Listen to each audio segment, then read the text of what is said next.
Right, are you fed up with not getting any better when you practice, or do you not even know what to practice? Well, I'm a scratch golfer and I'm here to show you how to practice like one. Right, so one of the most important factors in practicing like a scratch golfer might be one of the least glamorous, but it really is essential. It's taking care of the fundamentals of the setup position. So this is my preferred method. I use three what I've got alignment sticks here. You can use clubs, you can use whatever you've got handy so long as it's straight. So the first thing I do is I establish my ball to target line where I'm going to try and hit the ball. My first stick will go just outside the ball, and that gives me a really good guide on my club face alignment and the path I'm looking to take the club away on and deliver the club on. That's a really good visual cue for me.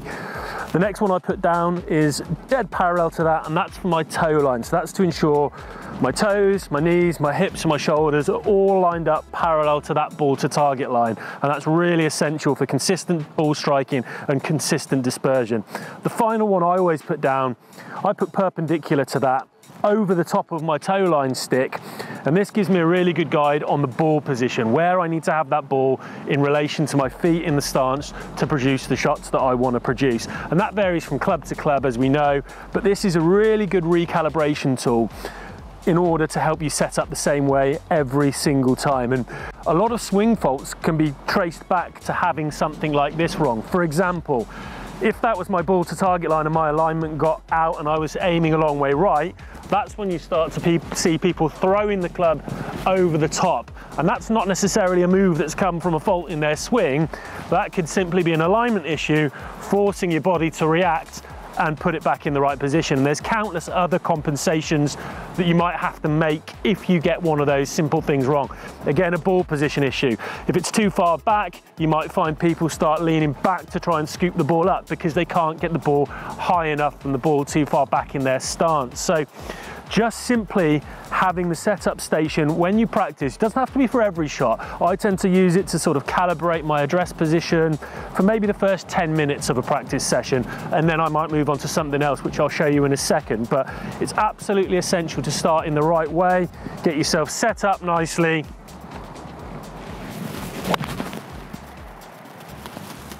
and it will really help you deliver the club consistently from a better position. Right, so there we've covered the fundamentals of getting yourself set up correctly and the importance thereof. That's something we call block practice, when you're covering the fundamentals, repeating the same movement, aiming at the same target.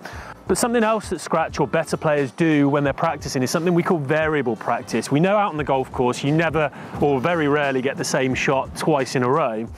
So in practice, it's really important to vary what you're doing in accordance with what's going on the golf course as well.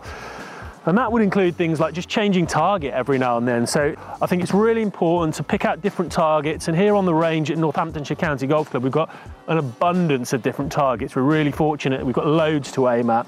Look at different targets and look at different shapes of shots as well. And that's really where you start to learn the on-course skills that are going to take you from where you are to where you want to be. So instead of just hitting where I've been hitting, I'm going to aim at that yellow flag on the right now. And I'm going to hit a little low punch shot. So I've brought the trajectory down there. It's quite a windy day. That's an important skill to have. So instead of just now repeating that shot 4 or 5 times in a row, I'm going to change target and I'm going to hit a completely opposite shot. So I'm going to aim a little further left. I'm going to aim at the 200-yard marker in the distance, and I'm going to hit a really high balloon ball. So again, another skill that a better player will have is shot shaping. So we've just looked at trajectory. Now you might want to vary it up and start moving shots left to right or right to left. For a third time in a row, I'm going to pick a different target. I'm going to go at the white flag in the distance. I'm going to aim a little left of it and I'm going to hit a little hold off fade.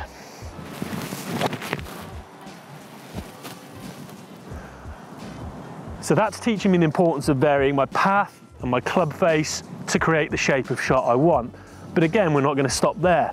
Change target, picking the 200-yard marker further on the left now. So I'm going to aim right at that. I'm going to turn my club face in a little bit and I'm going to start to hit a draw. So nice soft draw, exactly what I was looking for. But more importantly than that, I've got 4 different targets I've just hit to there. I've had 4 completely different shapes of shots and trajectories, and I'm really beginning to get an understanding of what I need to do with my setup, my club path, my club face, to create the shots that you might get on the golf course. And that's absolutely critical. Golf is not a static sport. We don't play from flat lies very often. We often need to shape the shots. So it's really important in practice to vary what you're doing to make sure you can do it.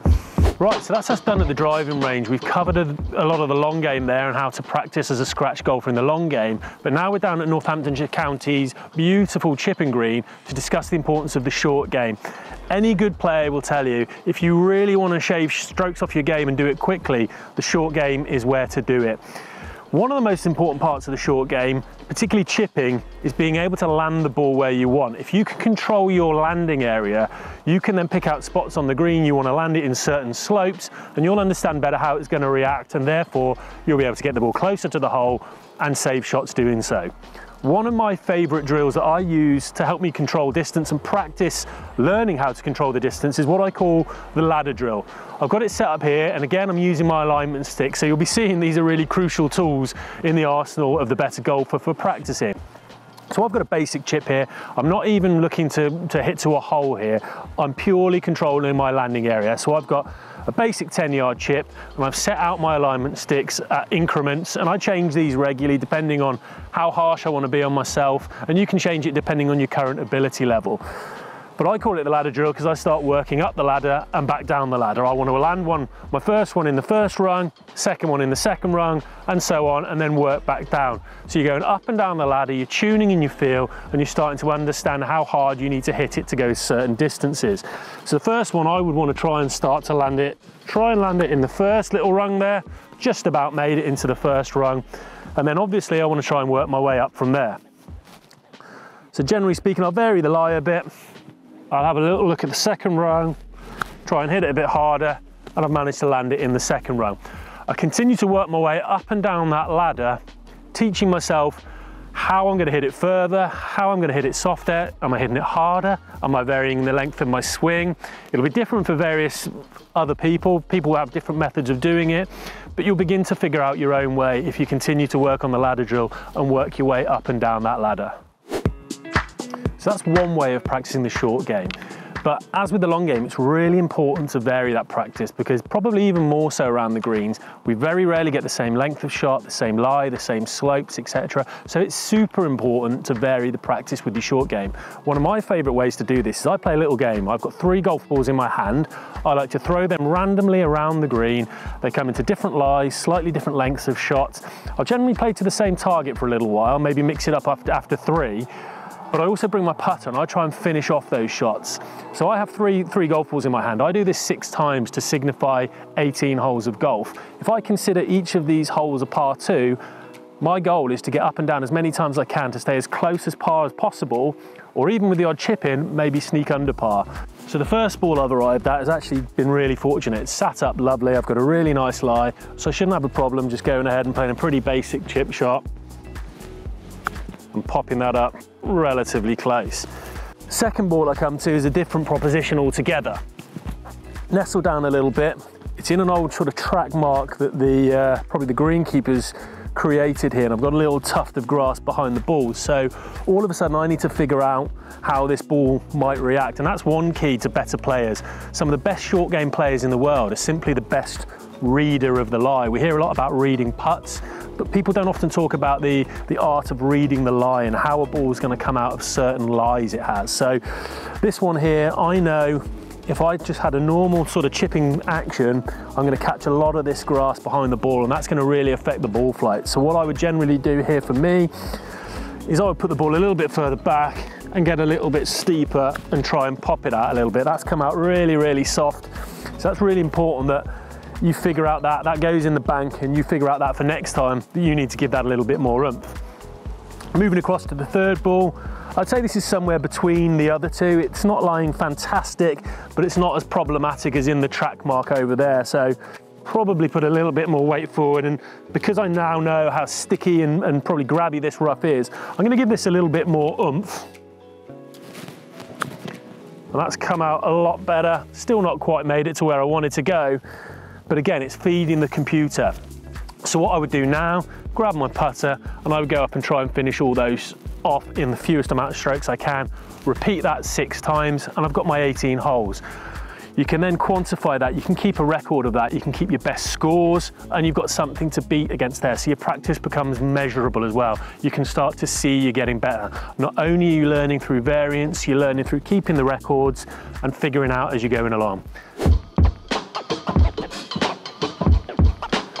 Right, so now we find ourselves on the putting green, and just as equally as the driving range and the short game that we've just taken care of, putting is absolutely critical when you're trying to get down to a scratch handicap. One of the most important elements in putting is simply being able to point the putter in the right direction. I play a lot of pro-ams, I play with a lot of amateurs who hit some great putts but are just simply pointing in the wrong direction. So one of the ways I like to ensure my alignment's good is I do a lot of work with what we call a putting mirror. We've got a line coming on the back of the ball here, out the back of the ball, which shows our ball to target line. Then we have these perpendicular lines which show us where to align the club face. And I just put the club face in behind the ball and keep getting a visual reference to make sure that what I'm seeing as square with my eyes matches what I know to be square with the mirror. If I'm not seeing that, then I know there's some recalibrating needs doing. So I'm happy that's a square alignment.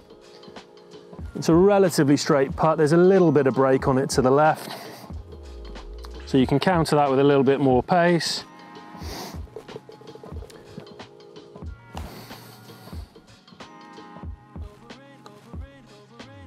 So then once I'm happy that, I'll do that for probably 5 or 10 minutes at the start of most sessions when I'm putting, just recalibrates the eyes to know what square looks like. Pace is really just as crucial as line. When we've got breaking putts, for example, whether you're dropping it in the front edge, hitting it at mid-pace into the middle of the hole, or slamming it off the back of the hole, will all affect how much break you need to play. So if you've got that level of control where you can go up and down the scale and choose your pace before you even hit the putt, that gives you a much better understanding of where you need to start the putt. So another variation of what I'm doing here with the mirror is going up and down the scale in pace. So I'll use the first ball. So I would start with the first putt and just try and drop it really gently in the front edge. So just tumble to the hole, which is great. So now, second putt, I tend to go up and down the scale, so I would try and hit this at more of a mid-pace for me. And that's gone nicely in the center at a middle pace. Then on the last one, I would try and take all of the break out, and I'm trying to really get this to slam in off the back of the hole.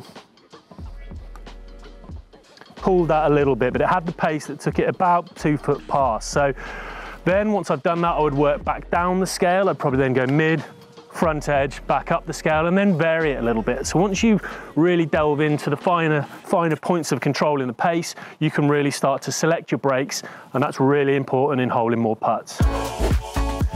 Right, so there's a few ideas on how I think you can structure your practice better to practice like a scratch golfer. The one important thing I want you to remember from taking away from this video is varying it. Block practice and variable practice, both important skills.